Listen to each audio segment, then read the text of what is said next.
on the flowing side. I trust you.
family and friends.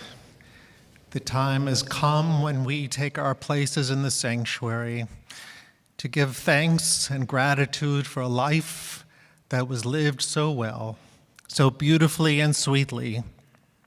This room has welcomed us for times of joy with his family and times of sorrow too.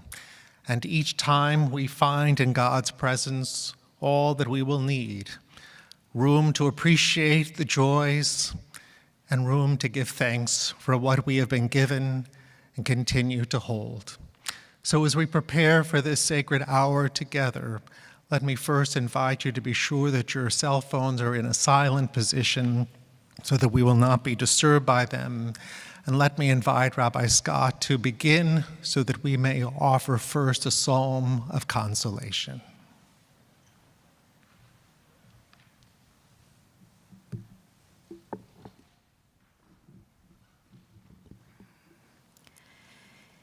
Eli, Eli, shelo yigamer leolam, hachol v'hayam, rish rush shel hamayim, berak Hashamayim, Tefilat Hadam, Hachol V'hayam, Rish Rush Shel Hamayim, Berak Hashamayim, Tvilat Hadam. O God, my God, I pray that these things never end.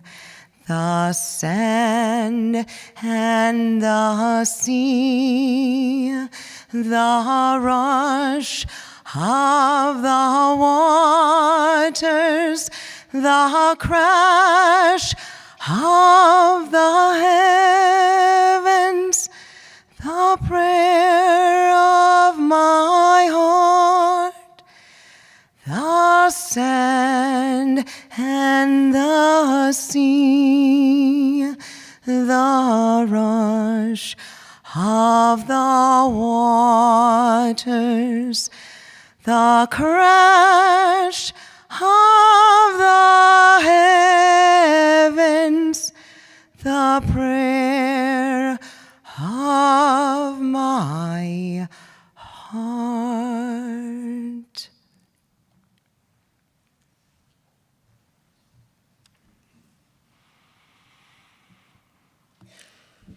O God, what are we that you have regard for us?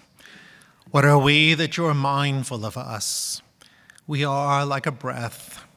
Our days are like a passing shadow. We come and go like grass which in the morning shoots up renewed, and in the evening fades and withers.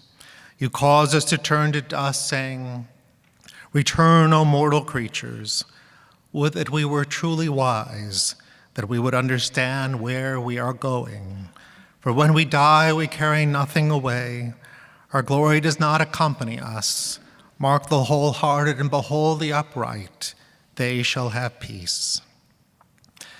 Death has taken our dearest Joan Kaplan, and we grieve in a world that has been darkened around us. When we are in moments of silence, we feel terribly alone. And when we cry, we feel that loneliness even deeper.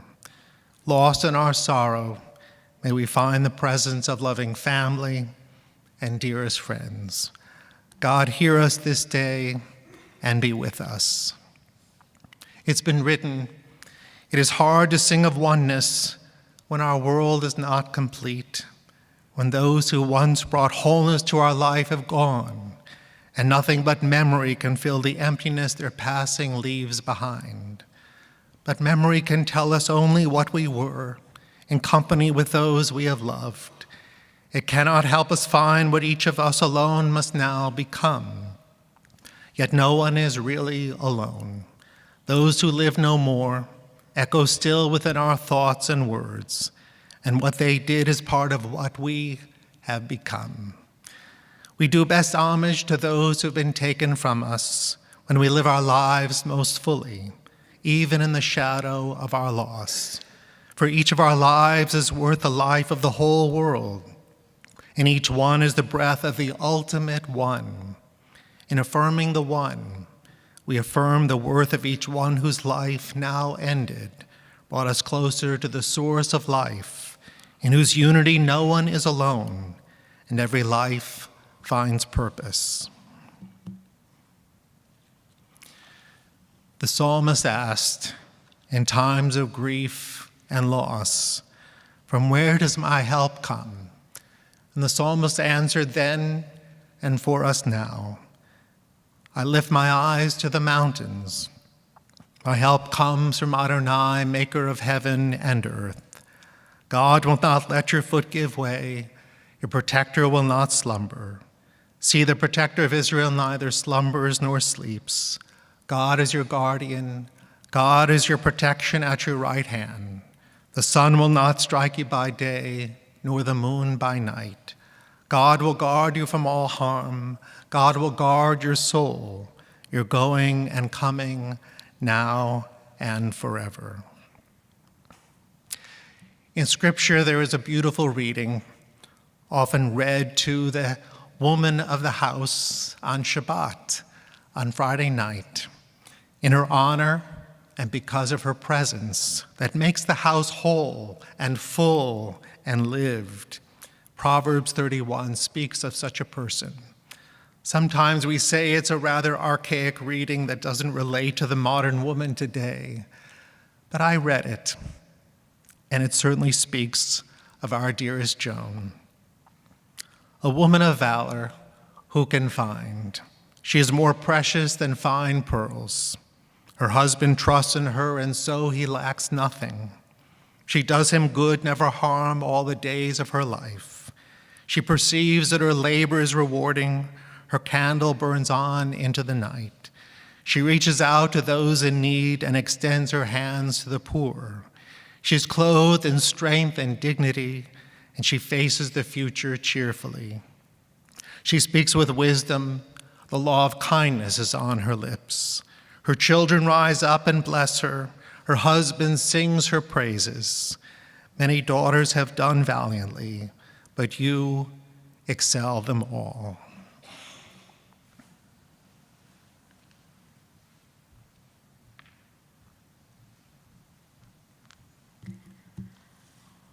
There's a beautiful reading we often share at the beginning of our new year together. It helps us reflect on our journey through life. It teaches us birth is a beginning and death a destination, but life is a journey, a going, a growing, from stage to stage, from childhood to maturity and youth to age, from innocence to awareness and ignorance to knowing, from foolishness to discretion, and then perhaps to wisdom, from weakness to strength or strength to weakness, and often back again, from health to sickness, and back we pray to health again, from offense to forgiveness, from loneliness to love, from joy to gratitude, from pain to compassion, and grief to understanding, from fear to faith, from defeat to defeat to defeat, until looking backward or ahead, we see that victory lies not at some high place along the way, but in having made the journey stage by stage, a sacred pilgrimage. Birth is a beginning, and death a destination. But life is a journey, a sacred pilgrimage, made stage by stage, from birth to death, to life everlasting.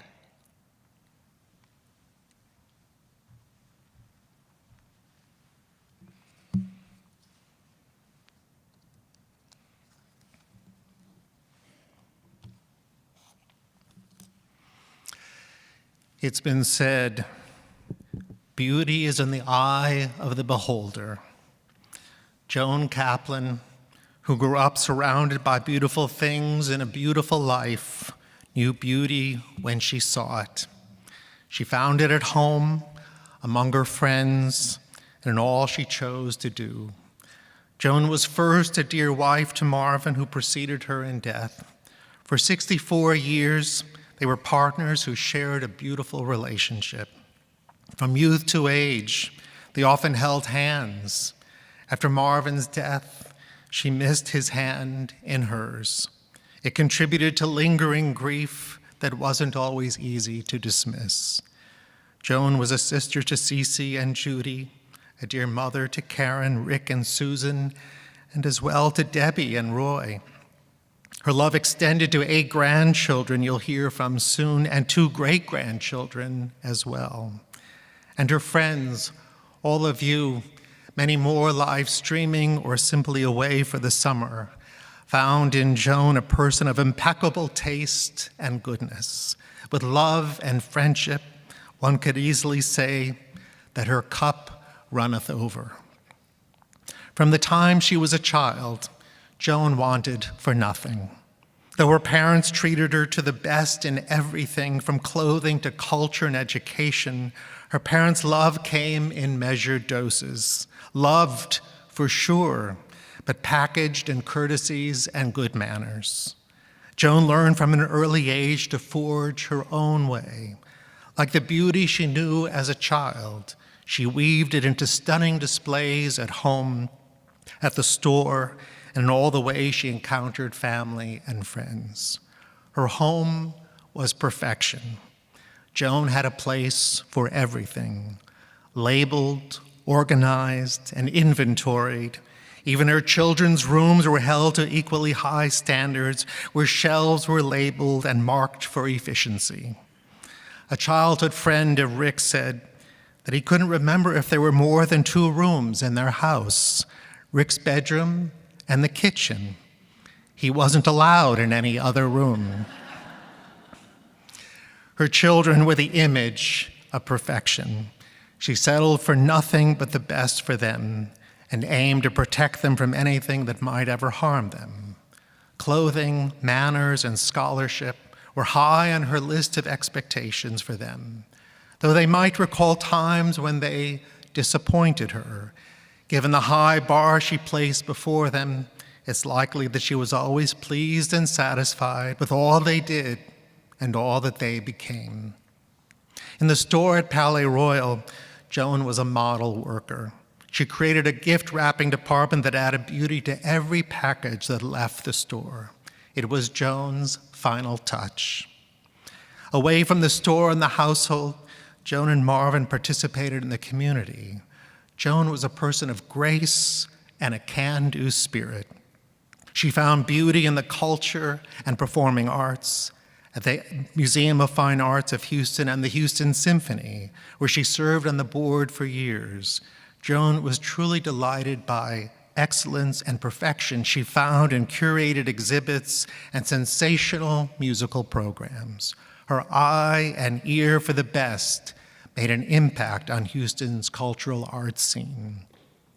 Likewise, Joan supported the Jewish community, from the ERJCC and the Kaplan Theater to Congregation, Beth Israel, and Schlenker School, from the Holocaust Museum Houston to scholarships for rising young students. Her touch made a difference.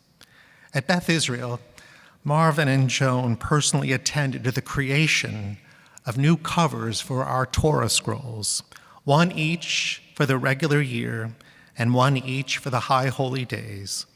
The conversations we held to focus on their beauty, meaning, and enduring value to the congregation left a deep impression on me. As many times as I tried to thank her, she accepted my words kindly, but made it clear that she preferred to be a quiet giver. I have no doubt that those who stood with Joan to talk about their organization's work and vision was met with equal amounts of interest, passion, and grace. When Joan and Marvin left Houston for recreation and travel, their favorite place was Vail, Colorado. For skiing and summer hiatus was where they truly relaxed. It was also where their grandchildren came to know them best. Without distraction, they hiked and skied. They laughed and played and came to know each other better. No doubt the house was still impeccably organized and dinner was a production, but the relative ease of it all made for family memories that were among the best and most beautiful of all. Joan and Marvin traveled the world with dear friends who are here and some who are not. The trips were spectacular. Across the globe, they went to see beauty they found in nature, in museums, in culture, in food and wine, and in the people they met. The trips weren't rugged, but they found all the places they needed to see. Nothing stopped Joan in her pursuit of the best in China or England, on safari or in the Middle East. She came home with more than souvenirs. She created scrapbooks that were meticulously arranged, annotated, and filed on labeled shelves. Discovering one of her scrapbooks today takes family and friends back to times that would have surely been forgotten, but for Joan's love for those moments and the people with whom she created them. Joan Kaplan's steady, predictable, and reliable presence cast a distinguished frame filled with beauty and grace. She modeled it everywhere she went. She came by it naturally and shared it generously. Joan supported those who stumbled and mentored those who needed more.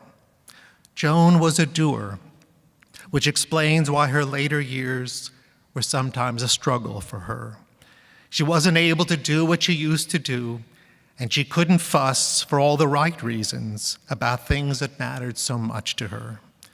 Just a few weeks ago, she attended Sabbath services here at Beth Israel, and it was a joy to see her. On Father's Day recently, she spent time with her family and watched the children play in the pool. Her faith and her family, prospering and happy, were well now. She had accomplished all that she could do.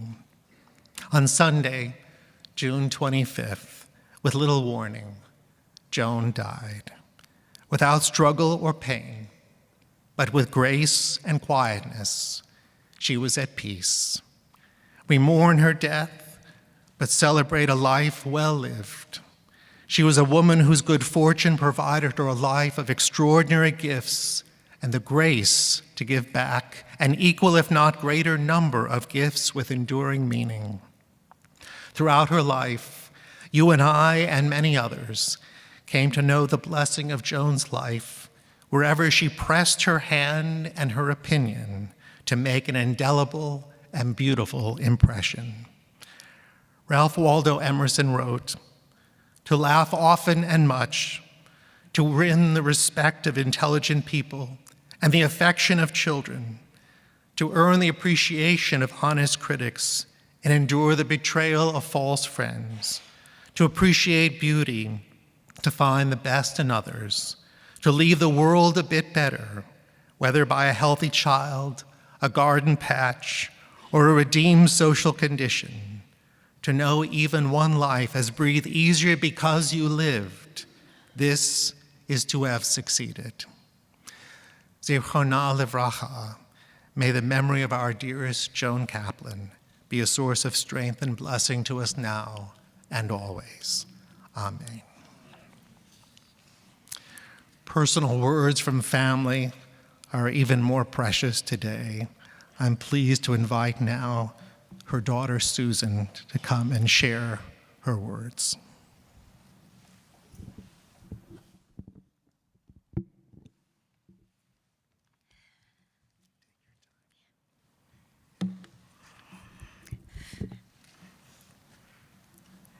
Okay, I've got this because Mama's watching. Joan Ehrlich Kaplan, lovingly known to many by Joan, Joni, Joni Boney, General Joan, Sarge, Mom, Nana, and most recently, Nanny.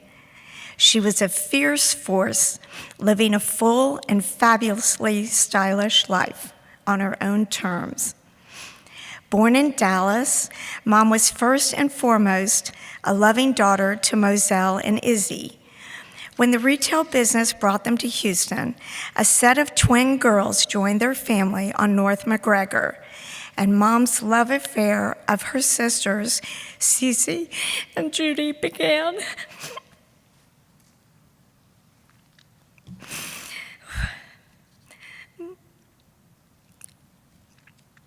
Mom was a devoted big sister, dedicating her life, herself, to keeping them out of trouble at the Warwick Hotel. As the stories go, she wasn't all that successful, so oftentimes she joined them in their endless mix of shenanigans and outright naughtiness. As Mom grew, so did her group of friends, which wasn't actually a group at all. It was more like a community.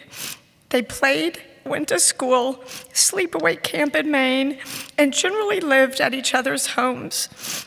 When Mom went to a Hockaday in Dallas for high school, then on to Wheaton College in Massachusetts, her community expanded.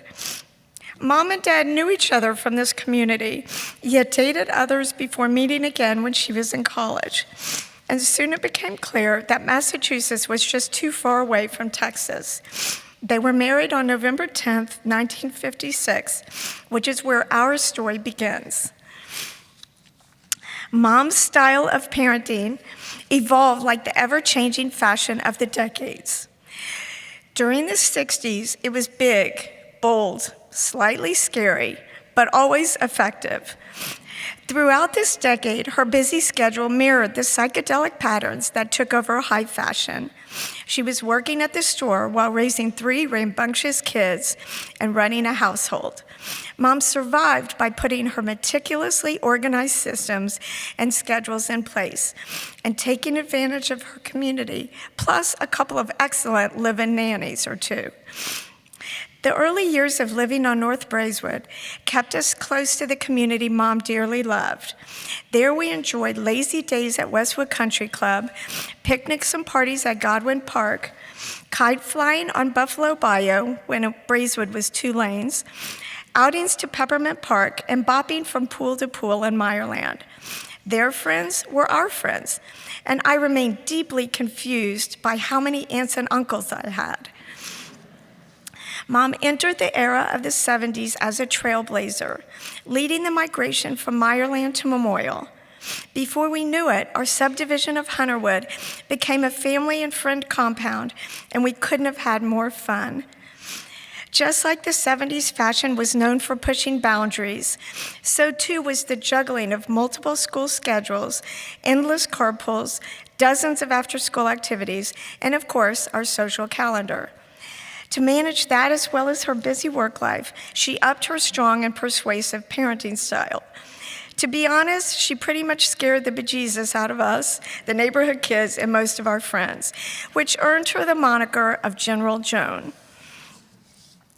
Mom's expectations that we remain impeccably dressed at all times became a test of wills during our high school years.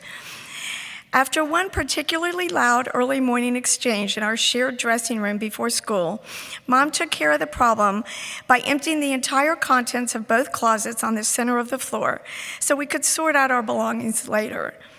From then on, we learned to navigate the problem by leaving the house wearing one outfit and changing once we got to school, then changing back to our original outfit on the way home, before going home. Mom's style of family was her purpose. Mom was definitely the stitching that kept the fabric of our extended family intact. Although we were geographically dispersed, distance never mattered. We were only a plane or car ride away. Mom was adamant about visiting our San Antonio cousins, and we took many a road trip.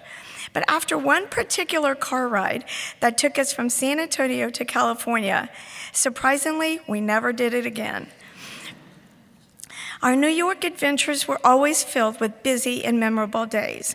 Our trips were never complete until Uncle George walked down Fifth Avenue with red licorice dangling from his ears, nose, and mouth. It wasn't just our immediate family Mom wove into the fold. As we were married, Mom welcomed each new family member as well as their families into ours. But it was no secret that her greatest joy was with each of her 7 grandchildren. She easily settled into her role as Nana, attending as many Grandparents' Days performances, games, meets, and matches as she had time for, and as many milestones and accomplishments as possible. Mom relished the milestones of graduations, a wedding, and seeing her legacy continue, and she could never get enough of her 2 great-granddaughters. Mom's style of travel was legendary. If family was her purpose, travel was her refuge. Mom lived to travel, and she and Dad experienced the world together alongside many of their closest friends and family. There were many family adventures, but none were more anticipated than our legendary ski trips to Snowmass over Christmas vacation. For many years, our group of families was so large we needed a bus to get from the airport. Memories of endless laughter, lugging heavy equipment to ski school, unruly group dinners, and toasting the new year, as well as broken bones, broken ski equipment, and broken down buses are still epic 40 to 50 years later. Mom and Dad's love for Colorado was just beginning, and their second home in Vail became their happy place. For nearly 30 years, their mountain home hosted new and lifelong friends, family gatherings, and 2 generations. And yes, Mom's impeccable style expanded to ski suits, golf attire, waders, and hiking boots. Mom's style of entertainment trended with the decades. Mom loved a good party, and a party was considered anywhere Scotch was appropriate. From overly appropriate costume parties in the 60s to spontaneous gatherings of 2 or more families, it didn't take much to make a party happen. During the 70s, much of our entertainment wrapped around weekends at Lake Conroe, where her friend's complex of townhomes made for nonstop chaos and fun. The steady rhythm of water skiing, cookouts, tennis, Rumacube, or dinners and movie at the clubhouse made life easier for both generations. The 80s saw surprise parties where the kitchen caught fire, many high school formal pre- and post-parties where Mom stayed up until the wee hours until the last guest left. And most of all, this was the era of large, elegant, Hollywood-style galas, complete with big bands and formal gowns, hosted by groups of her many friends. It was a moment in time I wish we could get back, but thrilled I have the memory of attending at least once. Mom's style of giving was unique. Together, Mom and Dad were deliberate, generous, and quiet philanthropists. They gave thoughtful gifts that would impact not only the Houston community as a whole, but also individuals who dedicate their lives to improving ours.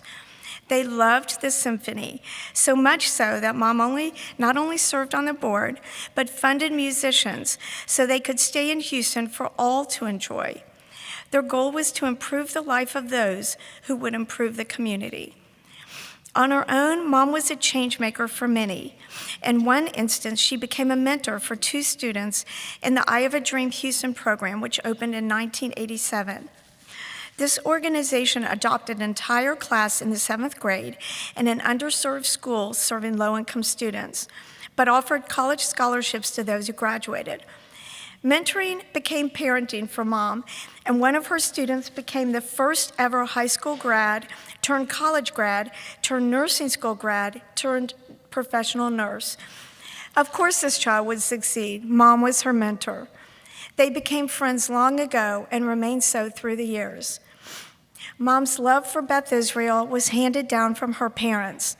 She took pride in the many projects she undertook between the sisterhood and family giving. Her personal and favorite contribution was a year-long labor of love to replace the old Torah covers with new and more contemporary designs. Mom's one-of-a-kind style of loving Dad. Like leather to leather, Mom's love for Dad was everlasting. They had a vintage, forever soulmates, perfect partnership kind of love. The yin to her yang, they maneuvered through life with one voice, even if it took some disagreement to get there. It's impossible to talk about Mom without mentioning Dad. They enjoyed separate and combined hobbies, but always supported each other's endeavors and cheered each other's achievements. They took seriously the responsibility of building a legacy for our family in everything they did. Their foundation of loyalty and trust, romance and fun, and most importantly, family, friends, and philanthropy will live on as we navigate future generations. Though I will miss Mom every day, I take enormous comfort in knowing she's exactly where she wants to be, together stylishly with Dad for eternity in grace and goodness. Sorry.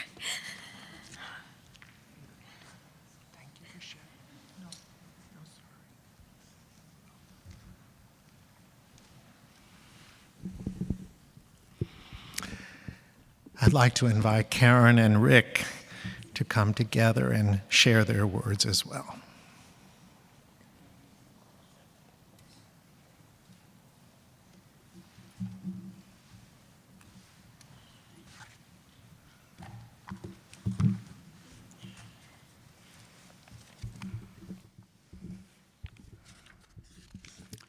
We're two of the impeccably dressed kids that were mentioned in the obituary, by the way.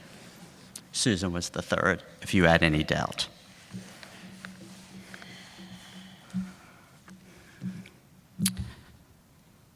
When Mom walked in a room, everybody knew it. She had style, grace, and was perfectly accessorized. Her confidence and commanding presence made a lasting impression on those who she came in contact with. She loved an engaged conversation, was comfortable putting others at ease.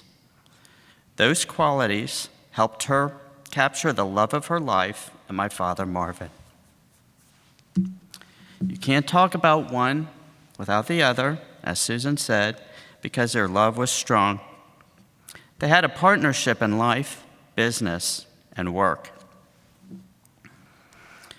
Life in the Kaplan house was a bit chaotic. Mom and Dad worked in the family business while trying to navigate 3 kids, 3 years apart, needing to be in 3 different places at 3 different times. Mom often had to utilize her amazing organization skills and be resourceful to get us to the right place at the right time. Sort of. Sometimes she would have to ask for help. When it came to carpools, she negotiated with the police officer at Beth Israel to take us to St. John's while she was getting ready for work. At first, we were a little embarrassed rolling up in carpool in a police cruiser. But over time, we got through it, and we thought it was pretty cool. Mom was a social person, and she kept a social and kid-friendly house. Whether it was her favorite, freezer full of candy, a stocked refrigerator, kids were constantly coming and going. But kids were, yeah. At times, some of the kids would get a little rambunctious, but Mom was never afraid to lay down the law, and thus she got the affectionate, or maybe not, name of General Joan. We have received, my sisters and I, countless texts and emails from childhood friends reminding us of how Mom would not let us go in certain rooms, like the scary room, which was the living room. Or how I could not play Nerf baseball in the house. Putt-putt with real golf balls slamming into the walls used to drive her absolutely crazy. She believed all these activities would be best enjoyed outside rather than in the comfort of air conditioning.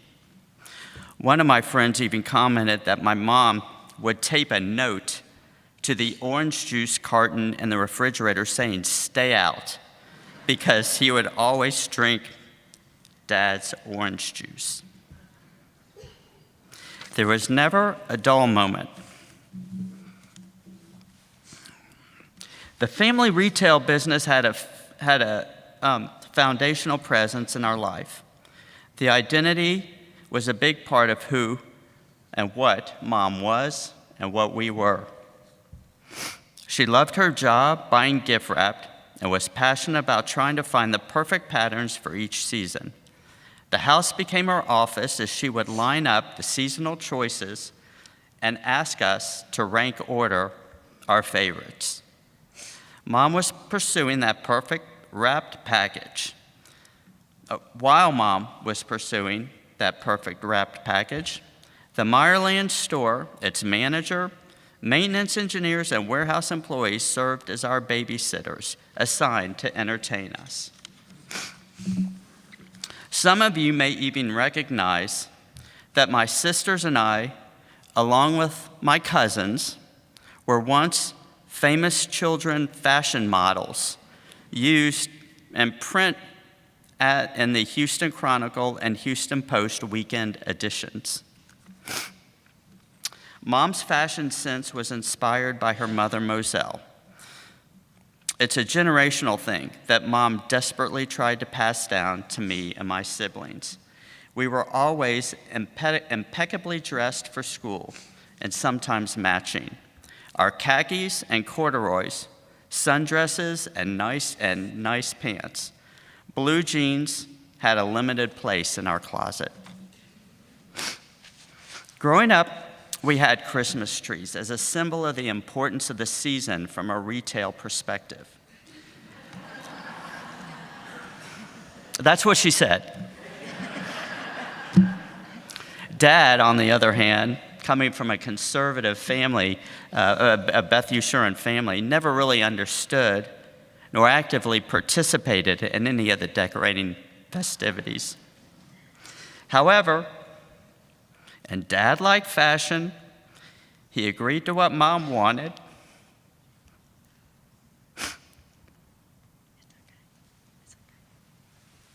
And said because he knew how much Mom liked it, he was good with it.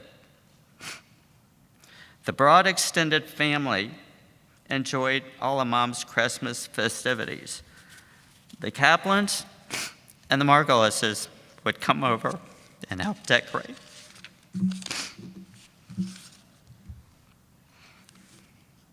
Mom was tough on us, but she was fair, loving, and compassionate. She was always looking after our best interest. When I was entering high school, Mom and Dad sent me to boarding school in Connecticut. I was confused, anxious, and unsure why I was going. Mom assured me that I would learn valuable skills, become independent, and be ready to accept the challenges of higher education. I had my doubt and later found out they had theirs about me doing well, I guess. In the end, it was the best decision they ever made for me. Mom wanted us to be well-read, well-rounded, and independent. We played sports, musical instruments at times, participated in the arts, and were involved with community service. Whatever cause she adopted, she would volunteer us as her worker bees. She believed strongly in community and instilled this in us at a young age. We would trick or treat for UNICEF, sell candy for the Heart Association, march at dimes, or school activities such as band or sports, or just generally collect money for tzedakah. Community service was all a part of her big plan. She relished in her time serving the community. As Susan said, Mom was one of the group of women that got together with the American Cantor to start Cattle Barons Ball. in Houston. As you can tell by the wonderful musicians that are present here today, Mom loved her service on the Board of Trustees and is a member of the Artistic and Orchestra Affairs Committee of the Houston Symphony. Mom was the glue holding family and our extended families together. We were close, and I mean really close. We lived in the same cul-de-sac.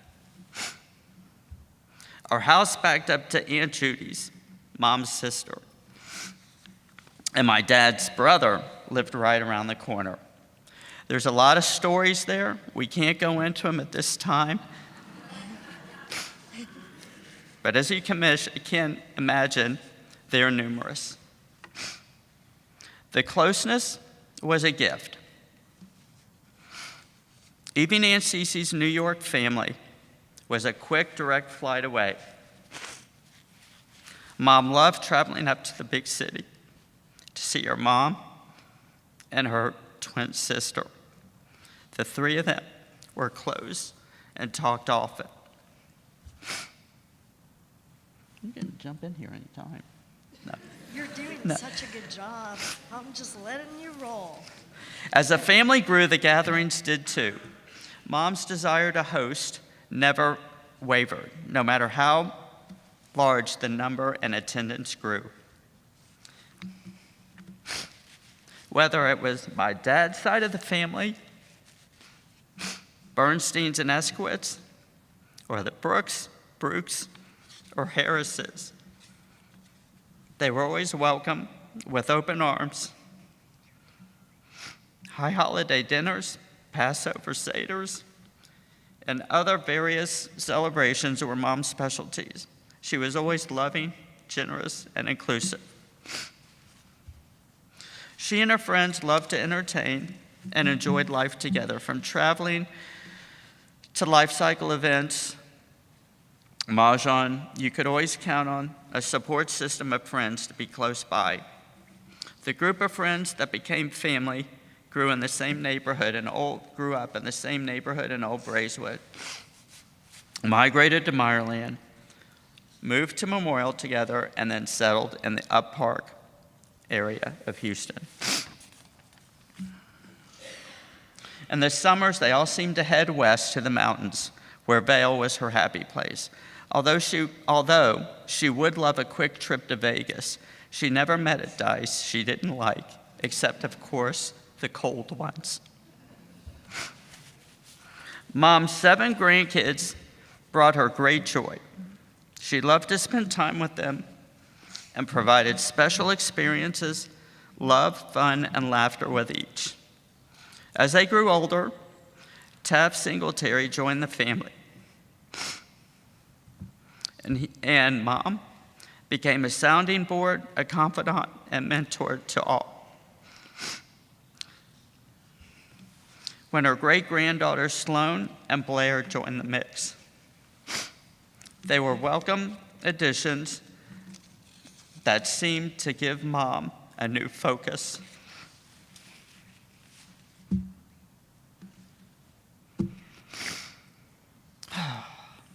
Okay, we're about done. Throughout the decades, Mom could not have managed all that life threw at her Without her special friend, Ophelia. For 43 years, she was Mom's ace in the hole and helped Mom manage the house in every aspect. Whether it was cooking, cleaning, or carpool, Mom never had to worry. Ophelia had it covered, just like Mom wanted. And oh, those famous and delicious Santar cookies, they were always ready to serve at any occasion, for those of you who remember these. The last several years were physically tough for Mom. She could not have made it without the caring professionals at Family Tree and Home Care. Carla Bauer was nothing short of phenomenal in managing and coordinating Mom's health care. She would call and pop in on Mom frequently and was always there when needed.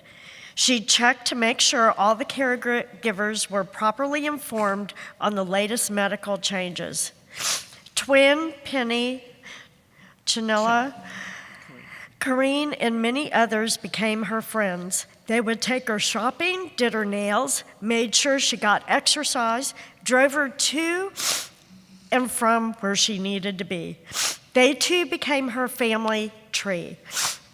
Mom had a heart of gold that touched everyone she came in contact. In addition to her healthcare providers, Mom collected a variety of friends and service providers she counted on. The staff at the Montebello would always check on her and ask how she was doing. She would also look forward to her weekly coffee conversations and workout with her physical therapist, Skip. She always caught up on all the gossip. My sisters and I were blessed, my sister and brother and I were blessed with loving parents that gave us the opportunity and ability to pursue our individual goals.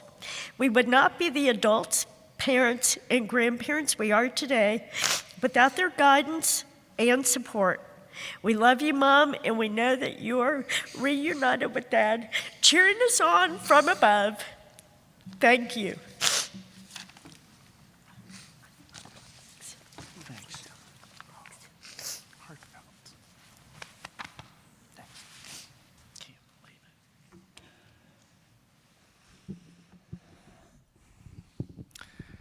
And it's a privilege to invite her dear grandchildren to come. They sat together to prepare words, and they're going to come and stand together and share them.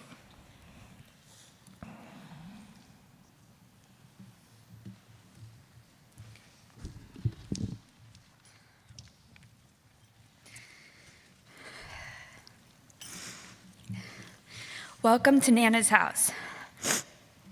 The elevator door opens, and you're immediately greeted with a candy bowl, because no trip to Nana's is complete without a piece or two of candy.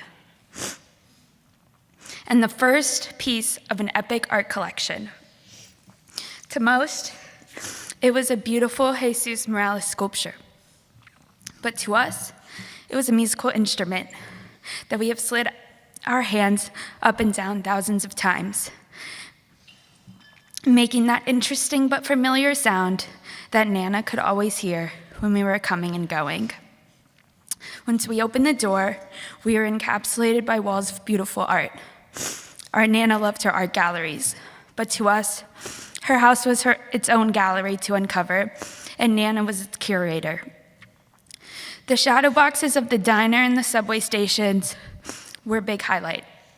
We used to beg Nana to turn on the light so we could see the intricate scene in the small boxes. Nana would pull up a chair right next to them so we could look in. She would point out all the details. Nothing made Nana happier than sharing her love of art with us. Finding her way into her bedroom, walking into her closet, was like spending a day at the Galleria. As most of you know, our Nana was probably the most impeccably dressed woman in Houston. She never missed a look, and boy did she make sure her grandchildren lived up to her expectations. We have all experienced a what not to wear talk from our Nana. No shorts, no short shorts, and no holey jeans. But we can wear jeans, that changed. When we were young, she used to make sure that we knew the importance of having a good tailor on speed dial, and often shared her vintage clothing with us, some of which we are wearing today.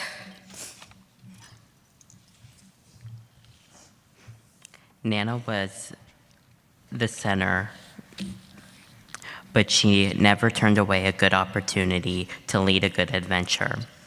Nana was a very passionate supporter of the art community in Houston, doubling as a scout at the JCC's Kaplan Theater.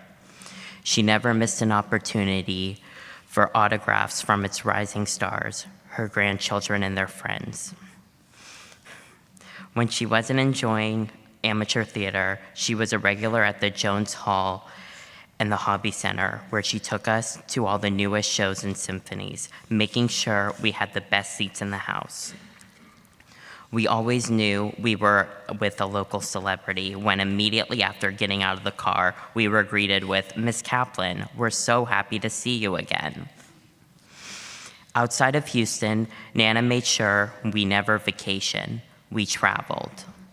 Every minute of our family trips were planned, down to the second, by her. And no one will ever forget will never forget their walking shoes, because you knew you would be on your feet the entire trip. Whether it was skiing in Vail, fishing in Alaska, where we witnessed Nana catch the largest fish of the day, hiking the waterfalls in Hawaii, or exploring the trenches in Normandy, our Nana loved a good adventure with us. After a fun outing, we always found our way back to Nana's apartment.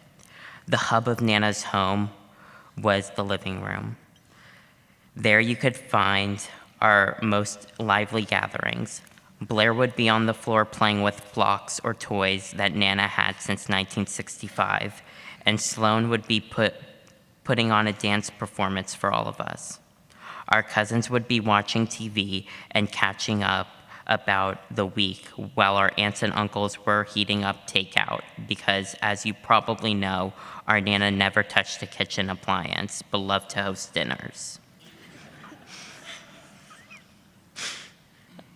Those moments made our Nana the most happy, and Sunday dinners became a tradition in our family. It was Nana's way to keep the house full of love, laughter, and family. Once dinner was all ready, we would pack a plate and head into the dining room, where the large circular wooden table would house all 13 of us around it. The party was just getting started. Around that table, we learned so much from our Nana. Our favorite was her Houston history lessons, because our Nana was the queen of the streets. She always knew the best shortcuts. We'd also get into healthy discussions about the latest political news, pop culture drama, especially the royal family, reminisce about family adventures, crack jokes, and at times make fun of each other. The table was full when Nana let out her famous bellowing laugh. Dinner at Nana's house was also never complete without dessert, because our Nana had the biggest sweet tooth. Everyone's favorite way to end a meal was Ophelia's sand tarts, and Nana would never turn away a bite of one of those.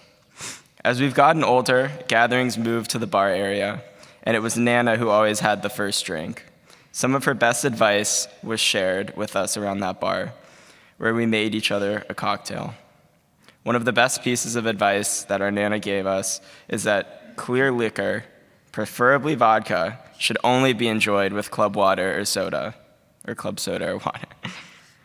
Although we have found and tasted liquor that might have been older than our parents, it was a crapshoot looking through the cabinets to try to find liquor in the house.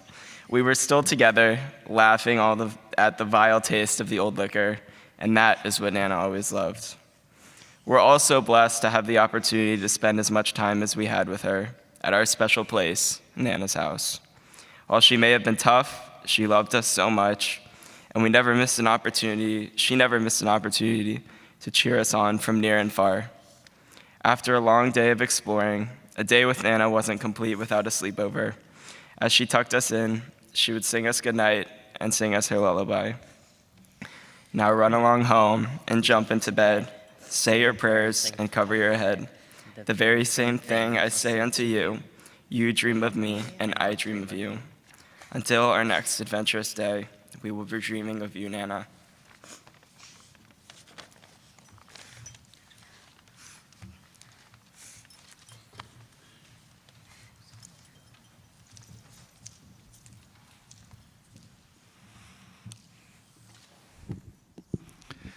Your Nana would be so grateful that these are the memories that you recall, how many years she spent developing them with you and helping you to enjoy her company. As we collect our own thoughts and memories of our dear Joan, Let's take a moment to pray silently as I invite Rabbi Scott to share with us a song for peace and comfort and consolation.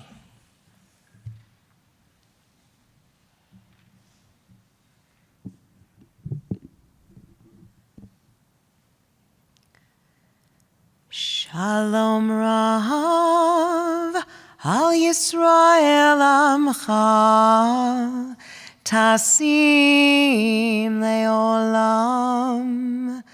Shalom Rav al Yisrael Amcha Tasim Leolam. Ki ata melech adon lechol hashalom. Ki ata melech adon lechol hashalom. Shalom Rav al Yisrael Amcha Tasim Leolam. Shalom Rav al Yisrael Amcha Tasim Leolam. V'tov beinecha levarech et amcha Yisrael b'chol eit uv'chol shal b'shlomecha. Shalom Rav al Yisrael Amcha Tasim Leolam. Shalom Rav al Yisrael Amcha Tasim Leolam. Tasim Leolam. Tasim Leolam.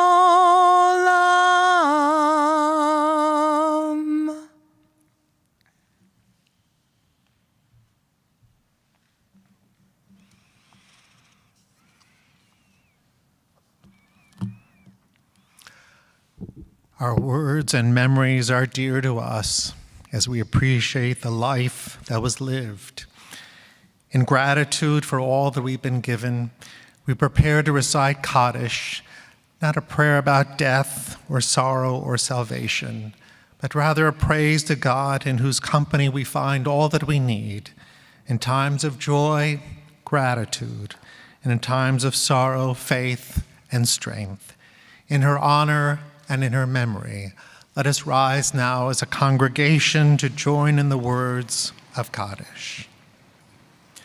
Yitgadal v'yitkadash shemei Rabbah, v'yama divra achirute v'yamlich malchute, v'chaye chon v'yomei chon v'chaye dechol beit Yisrael, bagalau v'zman kari v'imru amen. Yehei shmei Rabbah mevorach le'olam alo me'amaya, yitbarach v'yishtabach v'yitba'ar v'yitramam v'yitnaseh, Vidadar vitale vitalal shmei gudisha brichu le'elam min kol birchata v'shirata tushbechata v'nechamata damiram v'yama v'imru amen. Yehei shlama rabba min shamaya v'chaim aleinu v'al kol Yisrael v'imru amen. Oseh shalom b'romav hu yaseh shalom aleinu Kol Yisrael, B'imru, Amen. May the source of peace send peace to those who mourn and comfort to all the bereaved among us, as together we say, Amen. Rabbi Adler wrote, "Those I loved, though now beyond my view, have given form and quality to my being, and they live on unfailingly feeding my heart and mind and imagination. They led me into the wide universe I continue to inhabit, and their presence is more vital to me than their absence. What you give to me, O God, you never take away, and bounties once granted shed their radiance evermore. As we make our way from the sanctuary, a short reminder that tonight at 6:30 p.m. as Congregation Beth Israel gathers for Sabbath services, all are welcome in person or live stream to recite once more Kaddish as we memorialize the name of our beloved again. And all are welcome now to a meal of condolence in Wolf Tumim Hall as we extend to each other condolences and lift up memories of a dear personality who will surely stay with us as long as we love her and remember her forever. Please remain in your places now so that Rabbi Scott and I may escort the family to Wolf Tumim Hall, where they look forward to your greetings and words of consolation. This concludes our service.